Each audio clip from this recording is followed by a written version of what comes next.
How to Do the Work by Dr. Nicole LePera.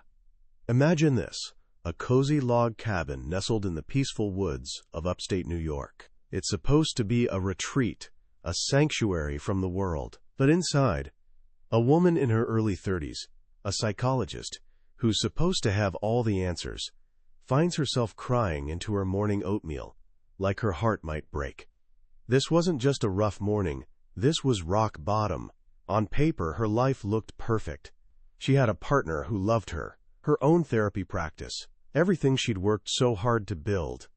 But inside, she felt empty, disconnected, like she was watching her own life from behind glass.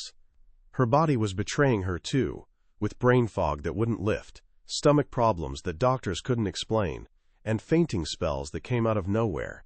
She looked around at this life she'd carefully constructed, and a terrifying question whispered in the silence. Is this really all there is? That woman was Dr. Nicole LePera, and that moment in the cabin, as dark as it felt, wasn't an ending. It was a beginning. It was the moment she stopped searching for answers in all the usual places and started looking inward, on a journey that would completely flip everything she thought she knew about mental health, healing, and what it actually means to feel whole. What she discovered became something called holistic psychology, and she started sharing it online as the holistic psychologist. Her personal healing journey turned into something much bigger, a global movement that attracted millions of people who all felt the same way. Stuck. They called themselves self-healers, and they were finally ready to do the work. So what is this work exactly? And why has Dr. LePera's message connected with so many people? That's what we're diving into today. By the time we're done, you'll understand the hidden forces that have been running your life on autopilot. You'll see why you keep falling back into the same patterns no matter how hard you try to change, and most importantly, you'll discover the key to breaking free. This isn't just about understanding a book, it's about understanding yourself. So let's get started. Have you ever woken up one day and decided, with every fiber of your being, that this is it? Today you're finally going to eat better, stop putting things off, or cut ties with that person who drains all your energy. You feel that rush of determination. This time is different. This time it's going to stick. And then it doesn't.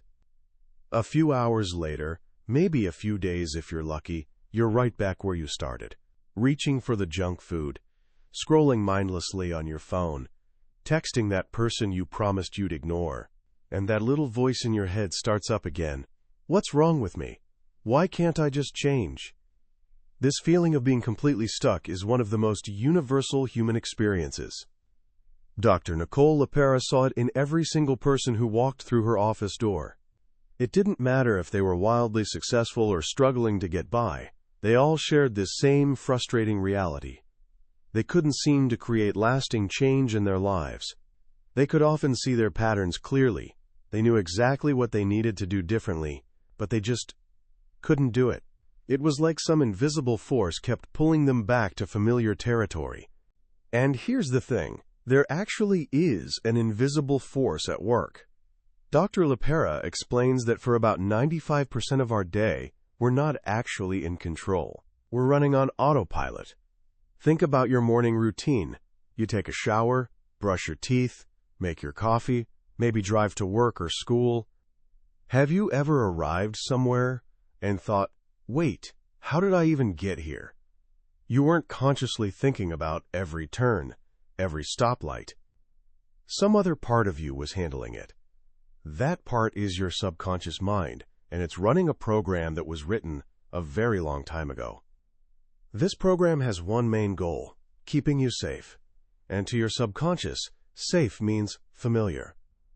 Your brain has a built-in mechanism Dr. LePera calls the homeostatic impulse. It's the same force that regulates your body temperature and heartbeat without you thinking about it. But it also regulates your mental and emotional world. It works overtime to keep you in your comfort zone, to return you to the patterns, habits, and feelings it recognizes. Here's the twist. Your brain doesn't care if that familiar state actually makes you happy. It only cares that it's predictable. If your childhood was filled with chaos and anxiety, then a state of calm might feel deeply unfamiliar and therefore unsafe. Your subconscious will actually create thoughts and urges to pull you back into the familiar storm of anxiety, because, as strange as it sounds, that's what feels like home. So when you try to make a change, you're not just fighting a bad habit, you're fighting a deeply ingrained survival instinct. Your mind and body send out an alarm. This is new. This is different. It might not be safe. Go back to what we know. This is the mental resistance that screams at you to stay in your old patterns. It's not a character flaw. It's biology. But this feeling of being stuck isn't just happening in your mind. Dr. LePera's own breakdown, with all its physical symptoms, taught her that our bodies are keeping score. This led her to one of the most profound insights in the book.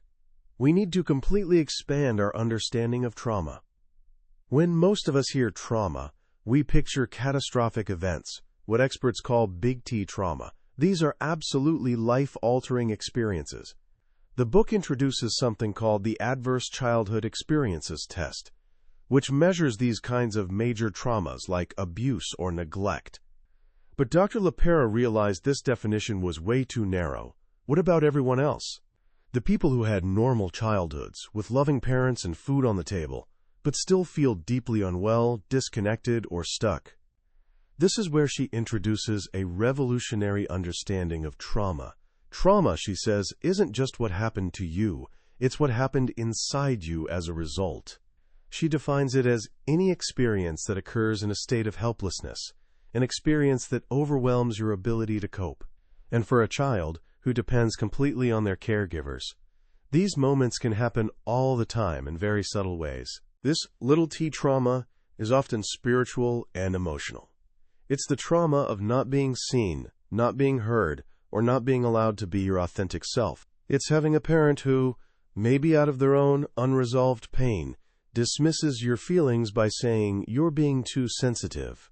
It's having a parent who is so caught up in their own anxiety that they're emotionally unavailable, leaving you feeling alone.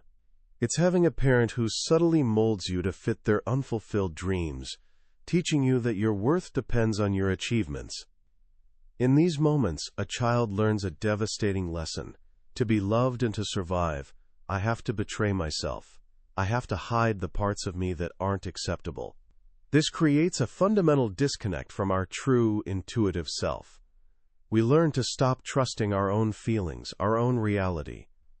This constant low-grade stress of emotional neglect and self-betrayal gets stored in the body. It throws our nervous system out of balance. To understand this, Dr. LePera introduces a beautifully simple way to think about our nervous system, based on something called polyvagal theory. Imagine your nervous system has 3 settings, like a traffic light. The green light state is social engagement. This is when you feel safe, calm, and connected. Your body is relaxed. You can think clearly. You can learn. You can play. And you can connect with others. This is our natural, balanced state. The yellow light state is fight or flight. When your brain perceives a threat, whether it's actual danger or just a harsh email from your boss, it hits the gas. Your heart races. Stress hormones like cortisol flood your system, and your body gets ready to either fight the threat or run from it. The red light state is freeze or shutdown. This happens when the threat feels so overwhelming that fighting or running isn't possible. The system slams on the brakes. This is the state of dissociation, of feeling numb, spaced out, or disconnected from your body. It's your body's last-ditch effort to protect you by making you mentally disappear from the experience. This is the spaceship Dr. LePera talks about, where you mentally leave your body to cope. For people who grew up with unresolved trauma, the nervous system gets stuck. It's like the traffic light is broken. You might live in a constant yellow light state of anxiety and hypervigilance, always scanning for danger. Or you might live in a red light state of chronic shutdown, feeling detached and numb. Your body becomes so used to these states that they become your new normal. And this is where we find another layer of why we're stuck. Emotional addiction. Your body actually becomes chemically addicted to the rush of your familiar stress hormones, like cortisol and adrenaline. You unconsciously seek out situations, people, and even thoughts that will give you that familiar hit of anxiety, anger, or drama, because without it, you feel bored, or even worse, numb. Peace feels unsettling. Calm feels like the calm before the storm. So we're running on subconscious programs from a past we don't fully understand. Our bodies are stuck in a dysregulated trauma response, and we're addicted to the very emotions that are making us miserable. Pretty bleak, right? But here's where the light breaks through. This is where the real work begins.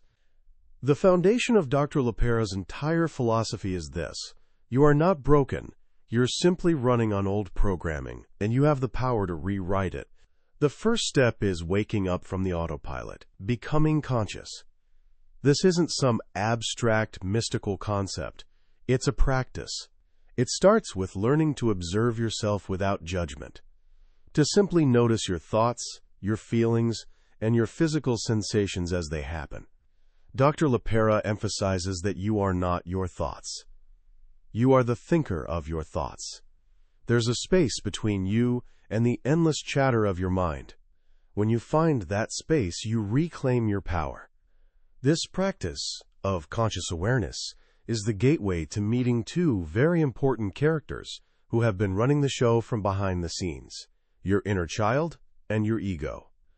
The inner child is the part of you that holds all of your earliest experiences, your unmet needs, and your deepest wounds. When you have a surprisingly intense emotional reaction to something, like feeling a wave of panic when a friend doesn't text back, that's often your inner child reacting from an old wound of abandonment. It's a little kid in an adult body, terrified of being left alone again. Dr. LePera outlines several inner child archetypes, which are the roles we learn to play to get our needs met. Are you the caretaker, who believes you must serve others to be loved? Or the overachiever, who uses success to prove your worth? Or maybe the life of the party, who hides pain behind a constant smile? Recognizing your archetype is like finding the blueprint for your unconscious patterns. Then there's the ego. If the inner child is the wounded part of you, the ego is its fierce, overprotective bodyguard. The ego's job is to protect you from ever feeling that old pain again. It does this by creating rigid stories about who you are and how the world works. Dr. LePera's story about the dirty dishes is a perfect example. On the surface, she was furious about a messy sink. But when she looked deeper, she realized the dishes were triggering an ego story connected to a core belief from her childhood: I don't matter. The sight of the dishes transported her back to being a small, invisible child, feeling her mother's anxiety but being completely unseen. Her ego's rage was a protective shield, screaming, "Don't you dare make me feel that way again." These ego stories run our lives. They make us defensive, judgmental, and reactive. The work here isn't to destroy the ego, but to befriend it, to observe its stories with compassion, and understand that it's just trying to protect that vulnerable child inside. Once we become conscious of these inner dynamics, we can finally begin the process of healing. And this brings us to the heart of how to do the work: reparenting. Reparenting is the act of becoming the wise, loving parent to yourself that you may not have had. It's about consciously and consistently giving your inner child what it never received. This isn't about blaming your parents. It's about taking responsibility for your own healing now. Dr. LePera breaks this down into 4 practical pillars. First is emotional regulation. This is learning to feel your feelings without letting them control you. It's remembering the 90-second rule. The physical sensation of an emotion only lasts for about 90 seconds. It's the stories we attach to it that make it last for hours or days. By using tools like deep belly breathing, you can learn to calm your nervous system and allow the emotional wave to pass without being swept away by it. Second is loving discipline. This is about rebuilding trust with yourself. So many of us are stuck in a cycle of self-betrayal, constantly making and breaking promises to ourselves. Loving discipline is the practice of making one small, daily promise and keeping it. It could be as simple as drinking 1 glass of water every morning, like the story of Allie, who went from being confined to her couch with MS to reclaiming her life, one small promise at a time. Each time you keep that promise, you send a powerful message to your subconscious. I am reliable. I am trustworthy. I show up for myself. Third is self-care. This isn't about bubble baths and indulgence. It's the fundamental act of listening to and honoring your body's needs for proper nutrition, movement, and especially sleep. It's recognizing that your physical well-being isn't separate from your mental well-being. They're one and the same. And the fourth pillar is childlike wonder or play. So many of us have forgotten how to do things just for the joy of it, without a goal or purpose. Play isn't a luxury. It's a biological necessity. Dancing, singing, creating, or simply being spontaneous helps regulate our nervous system and reconnects us to our authentic, joyful selves. As you practice reparenting, you begin to build a solid foundation of self-trust and self-worth. From this foundation, you can start to implement one of the most transformative tools of all, boundaries. Boundaries aren't walls to keep people out. They're clear lines that define where you end and another person begins. They're the ultimate act of self-care. For those who grew up in enmeshed families, where everyone's emotions and needs were tangled together, the very idea of having separate needs can feel selfish or wrong. Learning to say no without guilt, to protect your time and energy, and to communicate your needs clearly isn't about controlling others. It's about honoring yourself. It teaches people how to treat you and frees you from the resentment that builds up when your needs are constantly unmet. As all of these pieces come together, the conscious awareness, the inner child work, the reparenting, the boundaries, something remarkable begins to happen. You start to develop emotional maturity. Emotional maturity isn't about your age. It's about your ability to tolerate discomfort. It's the ability to hold space for your own emotions and for someone else's, even when they're different from yours. It's moving from a reactive state to a responsive one. It's taking accountability for your part in every situation. It's understanding that you're not responsible for other people's feelings, and they're not responsible for yours. This entire journey, from stuck and unconscious to self-aware and emotionally mature, isn't meant to be done in isolation. The ultimate goal of doing the work isn't just to heal yourself, but to heal your connection to others. This leads to the final stage of the journey, interdependence. So many of us live in a state of codependence, where we lose ourselves in others to feel whole, or fierce independence, where we build walls to protect ourselves. Interdependence is the beautiful middle ground. It's the state of being separate together. It's when two whole, authentic individuals can come together, honor each other's boundaries, and support each other's growth without losing themselves. This is what authentic love and true community are built on. Dr. LePera's own story comes full circle here. After years of doing the work, which included the painful but necessary step of creating distance from her family to find herself, she was finally able to reconnect with them from a new place of wholeness and strength. She was no longer a reactive child trapped in old dynamics. She was a self-healed adult, capable of choosing how she wanted to show up in those relationships.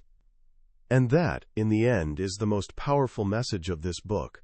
Healing isn't a destination you arrive at. It's a daily, conscious choice. A choice to show up for yourself. A choice to witness your patterns with compassion. A choice to give yourself what you need. A choice to break the cycle. The work isn't easy. It's messy, it's uncomfortable, and it never truly ends. But it's also the most rewarding journey you'll ever take. Because at the end of that path lies the person you were always meant to be, waiting for you to come home. As we wrap up our journey through how to do the work, I want to take a moment to reflect on why this book has resonated so deeply with so many people. It's not just another self-help book. It's a complete shift in perspective. It takes the power out of the hands of experts and places it squarely back into your own. The central, empowering message is this: you are your own best healer. For generations, we've been taught to see our mental and emotional struggles as signs that we're broken. as chemical imbalances or lifelong diagnoses that can only be managed, never truly healed. Dr. LePera gently but firmly dismantles that story. She shows us that our anxiety, our depression, our feeling of being stuck, these aren't who we are. They're the logical, physical consequences of our past experiences and learned patterns. They're messages from a body that's trying its best to keep us safe, using a survival map that's simply outdated. Perhaps the most liberating idea in the entire book is the expanded definition of trauma.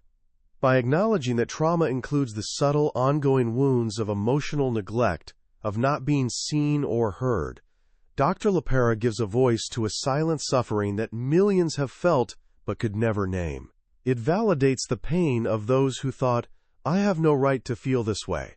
My childhood wasn't that bad." This book gives you permission to honor your story, whatever it looks like. But this isn't a book that leaves you dwelling on the past. It's relentlessly practical and forward-looking. The beauty of Dr. LePera's work is that it connects the why with the how. It's not enough to know why you're stuck. You need the tools to get unstuck. The concepts of reparenting, setting boundaries, and making small daily promises aren't abstract theories. They're concrete actions you can start taking today. So how can you begin to apply these lessons in your own life, right now? Let's distill it down to 3 simple actions. First, make one small promise to yourself and keep it for a week. Don't try to overhaul your entire life overnight. Remember Allie's story. It started with a single glass of water. What's your glass of water? Maybe it's stretching for 2 minutes when you wake up. Maybe it's putting your phone away an hour before bed. The action itself matters less than the act of showing up for yourself. This is how you begin to rebuild the most important relationship you'll ever have, the one with yourself. Second, the next time you feel a strong, difficult emotion, anger, anxiety, sadness, try practicing the 90-second rule. Before you attach a story to the feeling, just for a moment, try to witness it purely as a physical sensation in your body. Where do you feel it? Is it a tightness in your chest? A heat in your face? A knot in your stomach? Just observe it, breathe into it, and remind yourself that it will pass. You're learning to separate your reaction from your sensation. And third, start a dialogue with your inner child. The next time you feel overly reactive or find yourself in a familiar, painful pattern, gently ask yourself, what does the little one inside of me need right now? You might be surprised by the answer. Often what the inner child needs isn't a grand solution. It simply needs to be seen, to be heard, and to be told, "I'm here. You're safe. I've got you." That was our deep dive into How to Do the Work by Dr. Nicole LePera. We've explored the highlights today, but I'll be honest with you. A summary can only guide you to the trailhead. The real journey happens when you walk the path yourself. The true power of this book unfolds in the quiet moments of reading, when a particular story or a simple idea resonates with you in a way you didn't expect. This summary is your map to help you decide if this is a journey you're ready to take. If anything we've talked about today has sparked something within you, I encourage you to grab a copy. Reading it isn't just about gaining knowledge. It's an experience that can fundamentally change the way you relate to yourself and the world.